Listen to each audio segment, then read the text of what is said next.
Shalom, jemaat yang terkasih di dalam Tuhan. Gimana kabarnya? Di dalam masa Prapaskah ini, saya harap setiap kita semakin hari semakin merenungkan kebaikan Tuhan di dalam kehidupan kita. Dalam masa Prapaskah ini, saya ingin mengingatkan kepada setiap kita bahwa kita ini adalah orang-orang yang benar-benar beruntung. Kenapa saya bisa bilang demikian?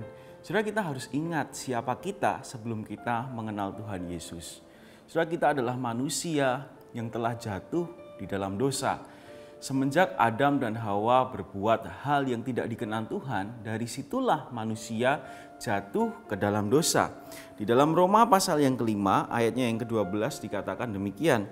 Sebab itu sama seperti dosa telah masuk ke dalam dunia oleh satu orang, dan oleh dosa itu juga maut, demikianlah maut itu telah menjalar kepada semua orang, karena semua orang telah berbuat dosa. Sejak Adam dan Hawa jatuh di dalam dosa, maka seluruh keturunannya termasuk kita adalah orang yang berdosa. Tanpa mungkin kita perlu melakukan tindakan dosa apapun pada waktu kita masih bayi, status kita adalah orang yang berdosa. Sama seperti seorang bayi yang baru lahir, dia tanpa melakukan apapun, dia adalah anak dari ayah dan ibunya. Demikian juga kita. Tanpa kita melakukan tindakan dosa pada waktu kita bayi, kita statusnya adalah orang berdosa, keturunan dari Adam dan Hawa. Sudah dampak dosa di dalam kehidupan kita ini cukup mengerikan. Di dalam teologi Yohanes Calvin, dampak dosa di dalam hidup kita digambarkan membawa kerusakan total. Nah, apa itu kerusakan total? Sudah di dalam pengakuan iman Westminster pada bab yang ke-9 poin yang ketiga, di sana dikatakan demikian. Manusia melalui kejatuhannya ke dalam suatu keadaan dosa telah kehilangan seluruh kemampuan kehendak kepada kebaikan spiritual apapun yang menyertai keselamatan. Sebagai manusia alamiah yang menolak kebaikan dan mati di dalam dosa, tidak mampu mempertobatkan diri sendiri maupun menyiapkan diri untuk itu dengan kekuatan sendiri. Sudah di dalam pengakuan iman Westminster ini jelas dikatakan bahwa manusia yang jatuh di dalam dosa telah kehilangan kemampuan dan kehendak kepada hal-hal yang spiritual. Artinya apa? Artinya manusia ini memiliki kecenderungan untuk terus jatuh ke dalam dosa dan ke dalam keduniawian. Dan ini terbukti Bapak Ibu Saudara sekalian, setelah Adam dan Hawa jatuh di dalam dosa, lalu kemudian apa yang mereka lakukan? Mereka dan keturunannya membuat dosa yang lebih besar dan yang lebih besar lagi. Misalnya Kain membunuh Habil. Atau kemudian kita melihat di zaman Nabi Nuh bagaimana Tuhan benar-benar murka dengan manusia dan dia membinasakan semua manusia. Dan sampai kepada Sodom dan Gomora, Saudara. Kita melihat bagaimana Tuhan itu melihat dengan jijik manusia yang berbuat dosa demi dosa. Bahkan yang dikatakan sebagai bangsa pilihan Allah pun tidak luput dari dosa demi dosa. Dan juga setiap kita juga tidak luput dari dosa. Sebelum kita mengenal Tuhan, kita adalah orang-orang yang kehilangan kemampuan untuk melakukan kebaikan yang menuju kepada keselamatan.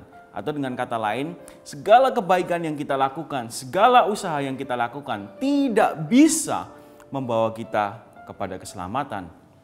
Tetapi kita perlu bersyukur karena ada Tuhan Yesus Kristus yang mau mati bagi kita dan mau menebus dosa kita, sehingga akhirnya keselamatan itu ada di dalam diri kita.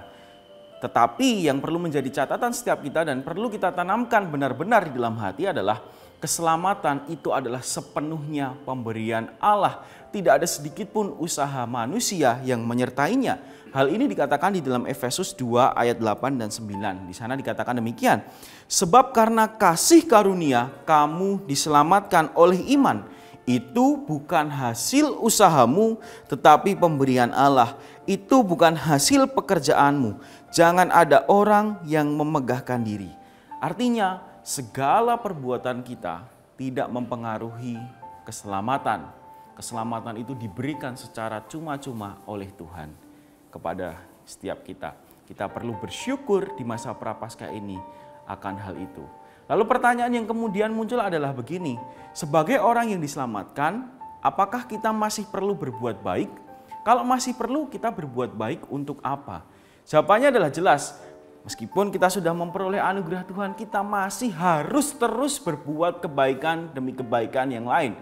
Bukan supaya kita mendapatkan keselamatan, melainkan karena keselamatan itu sudah ada di dalam diri kita, maka kita perlu berbuat baik dengan melayani Tuhan, kita perlu melayani sesama kita sebagai bukti ucapan syukur kita kepada Allah.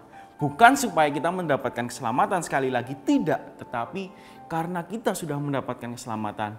Oleh sebab itu kita melayani Tuhan, kita melayani sesama kita sebagai bentuk ucapan syukur di dalam kehidupan kita. Tuhan Yesus sudah mengingatkan kita pada siang atau malam hari ini ketika Bapak Ibu Saudara menonton pesan pastoral ini. Kiranya sebagai jemaat Tuhan kita boleh bersama-sama menjadi orang-orang yang mengucapkan syukur kita kepada Tuhan dengan berbuat kebaikan demi kebaikan untuk melayani Tuhan dan melayani sesama kita. Tuhan Yesus memberkati kita semua.